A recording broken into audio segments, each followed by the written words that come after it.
Carol. Carol. Okay, Carol. So, Carol, what does this mean to you today and what it's all about? What it's about today is the fact that our government have knowingly let our children down. They've let the British people down. They have knowingly signed us up to the Barcelona Declaration, which is something that nobody's allowed to talk about. But it empowered the African and the Muslim world to come into this country freely. All this movement of people, mass movement of people, supposedly being humanitarian, is nothing of the sort. It's organised, it's orchestrated. You even had NGOs ferrying them across from the Libyan coast to Italy. Funded by George Soros, I do believe. Funded by probably George. If you say that, you're an anti-Semite. This is how crazy it is. Stifled. Political correctness is an absolute nonsense. You know, if we can't discuss the major issues that are upsetting this country at this moment in time, then I don't know where we go, but keep trying to shut down free speech. Yeah. Which is what the government are doing. I mean, they've recently, in the past 2 weeks, 3 weeks, they've banned 4 people from coming into the country that want to give speeches. And one of them, ironically, was a speech about free speech. You know, I mean, how nonsensical is that? I mean, it's transparent now. People that are aware can see what is happening. Twitter accounts are being closed down. What are they doing about the other side of the coin? You know, I'm supposedly a far-right extremist because I object to what is happening in my country. I object to the fact that I'm not even allowed to say the Islam word without being censored and condemned and called names. I'm not. It's a climate they've developed over so many years. It's been very subtle. It's been building and building and building. I'm obviously an older lady. I won't give you my age, but I'm an older lady. You look very well on it. And I've seen the changes. I've seen how we've been suppressed, how things have got to the stage where we can't talk about what we want to talk about. You know, we're just not allowed to say it anymore. I write to Theresa May, I write to government and officials. I don't even get an acknowledgement letter. You would think you've actually just recited a poem to me.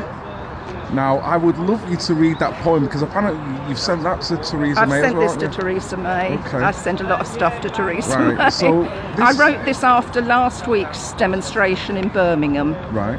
And it's called Why We March. We march to show our anger. We march to show our fear. We march to show our government the things that we hold dear. Our precious children's future. Our precious children's lives. Our precious children's innocence that's been stolen by their lies. We march to show our masters that we see right through their scheme. We march to show our government that will shatter their evil dream. We march to show our backbone. We march to show our strength. We march to show our government that on ourselves we will depend. We march because we're British. We march because we're proud. We march to show our colours and we'll always shout out loud. Our government won't beat us. We will never bow the knee to the evil plans of Islam. We Britons will be free. Excellent.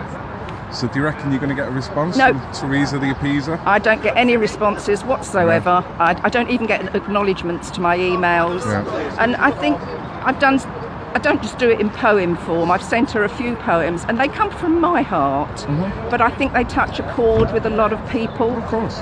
Because they express just the desolation, I think, that most of us feel.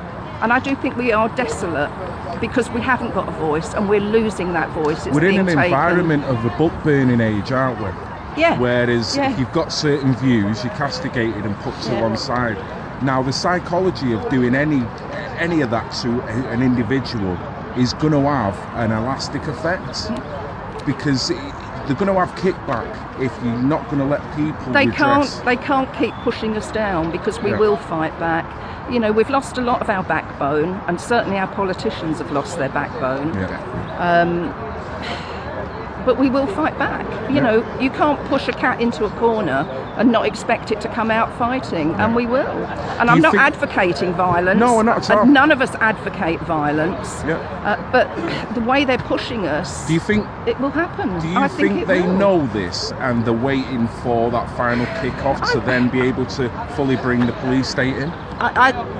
It's crossed my mind that this is what they're working to. If they push us to the point that we start to fight, then we'll be under martial law.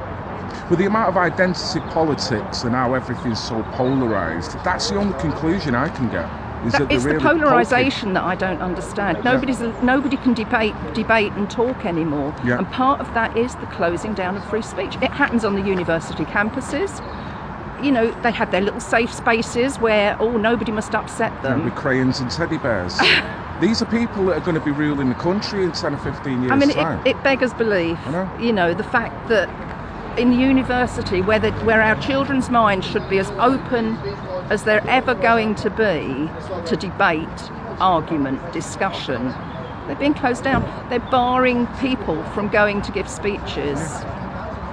I mean, where does that end? If you're going to close opinion, then all the ingenuity that we've come to take for granted over the years, all the major speakers, engineers, it all stems from opinion. This is where good ideas come from. Exactly. Good ideas come from debating. Exactly. I've got a good idea, mine's better. Let's talk about it, let's refine it, let's make it one really good idea in the middle. Brilliant. It doesn't happen anymore. No, because you're being closed. No, it's a narrative. because the left are closing down anybody that doesn't follow their agenda. So what kind of society do you end up with when that's Well, we're already happens? seeing it, aren't we? I mean, the behaviour of the left, Antifa and all these others, I mean, why that isn't a proscribed group, I don't know. I think they are in America, aren't they? Yeah, they need to be here because they're intimidating. Yeah. I've met them face to face. Fascists. They are fascists, yeah. The anti-fascists are now the fascists. Yeah. You know, everything on the political spectrum is arse about face, excuse my language. Nothing is what it purports to be anymore. All I am is a grandmother, and I can't sit back and let this happen. What do your family think of what you're doing, in your opinions? I don't talk about it at home because they don't want to get involved. Yeah. And this is what we face. So many people are apathetic. Yeah. If I start to talk about it, it's usually a raise of the eyebrows and Carol's off again. Yeah. But have you ever had the N-word laid on you? And I mean that's it, not the other one. I can't see how they call you the other one. That would be. To think what the I mean, we're in such a strange world. It won't surprise me if they call you. I've been called racist, Nazi. I've been, far right extremist. And how does that feel when you feel that I actually want to laugh. I know, it's crazy because it's just so far removed from the truth that it just doesn't make sense, And they think that just by saying that word, they've won. They've won the argument. I called you a racist, so I'm right and you're wrong. It puts you in a defensive stance. Absolutely defensive straight away. But I don't. I just laugh at it now because it's pathetic. But that's the very thing that's making your family members and my family members. I'm frightened to speak. Totally relate. They just want to get along with life. Yeah, they're frightened to speak out. Most people are frightened to speak out. It's only those of us that have done a bit of research, looked into things like the Barcelona Declaration, like ISESCO. There's an awful lot, and I can never remember it, so I've written it down. The strategy for the Islamic cultural strategy outside the Islamic world. Read it, it's enlightening. It shows how Islam does not intend to integrate in this country, and it shows that our government have given them permission not to integrate. So then they go and pay Casey thousands of pounds to do a research into why they're not integrating. They know why they're not integrating. They've given them permission. They've given them permission not to integrate. Yeah. So that's not multiculturalism, then, is it? No, it's not. So when people do say the Great Replacement, which is a big, powerful term, it is. It does make some sense in a sense that we're not all. You're not promoting all being one. You're promoting different groups. It's not. It's lies. We're told that we're a multicultural. We've always been multicultural. No, we haven't. That's an outright lie. We've welcomed refugees in the past, going back to the 16th century when the French Huguenots came over. a lot of Jewish people that were welcomed back, although Jews aren't a race, it's a religion. They were persecuted, we accepted them in. The Muslims aren't being persecuted. They've come here to commit hijrah, which is colonisation, basically. Conquering. They've come to conquer, and they will outbreed us. But there's same again. It's not a question of tarring every Muslim with that brush. It's a question of saying, well, overall, people who interpret that book in its fullest extent, that's the mentality that we're talking about. There are plenty of Muslims in this country that want to go along to get along, but do feel afraid about coming out against their own. They can't come out religion. Against their own religion because, you know, they'll be persecuted by their own kind. Yeah. You know, the evil practices in the Quran are there for anybody to look at and read and see. Yeah. You don't have to be an expert to know what's happening. You only have to talk to a few people, a few Muslim people, you know. And no, I don't tar everybody with the same brush. It's not all Muslims. But one statistic that sticks in my mind is that 7% of Germans were Nazis. Just 7%. Right. That's a small percentage of the German population. Sure. Yeah. The rest, in the words of somebody else, were irrelevant. And that's the same for Islam.